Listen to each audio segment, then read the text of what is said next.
paint, a sagging porch, and curling shingles.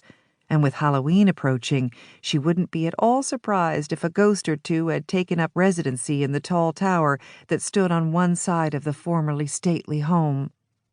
It was Franny's dire prediction about property values that caught everyone's attention, and the chairman was able to seize the moment. "Order! Order! Sit yourselves down!" Roger bellowed, pounding the gavel on the bench. "This is unacceptable. I suggest you organize in some fashion, choose a spokesperson, and put your issue on the agenda for our next meeting." He banged the gavel again. "We have business to attend to. Item 1, repairs to the bandstand on the town common." Franny Small raised her hand. "Do you have something to say about the bandstand?" asked Roger. "No."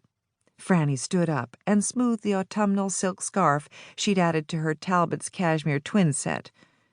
She was now retired from the costume jewelry company she'd created and sold for what was reputed to be more than $2 million and was considered the town's wealthiest year-round resident, although she played down that fact, pointing out that there were several other much wealthier summer residents.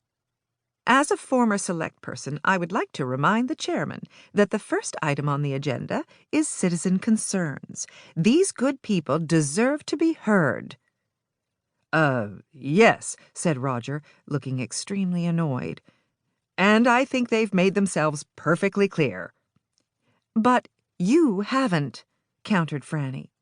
"We haven't heard a response from the board. What exactly are you going to do about this problem?" There was a definite buzz from the concerned citizens who wanted answers from the 5 members of the town's governing board. "Dodging the issues, as always," muttered Stan. "If I may," said Joe Marzetti, a longtime board member who happened to own the town's grocery store, "I think that since these concerned citizens have gone to the trouble of coming to the meeting, that we can tweak the agenda and accommodate them." "I don't," began Roger, but sensing a certain resistance from the other board members, he changed his tune. "Well, if we're all agreed." Receiving nods from the other board members, he turned to insurance broker Jim Moskowitz, who was seated next to him. "What do you think, Jim? Is the town liable?"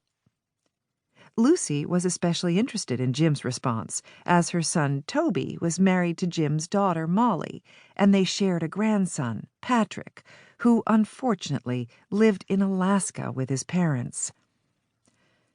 "I know the property in question, and I think it is certainly what we in the business call an attractive nuisance. First things first, let's have the building inspector conduct an examination and determine if the building is dangerous and what should be done about it." Lucy found herself nodding along in agreement with Jim's proposal. Lately, she had found herself growing closer to him, considering him a sound sort of fellow.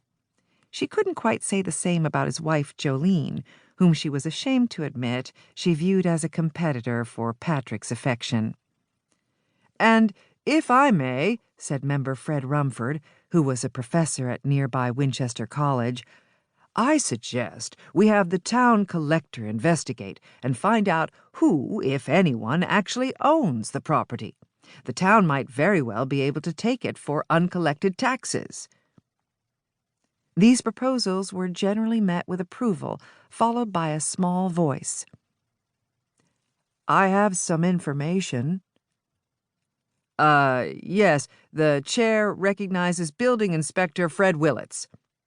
Fred, a very small man with thinning hair and a wispy mustache, stood up and consulted his clipboard.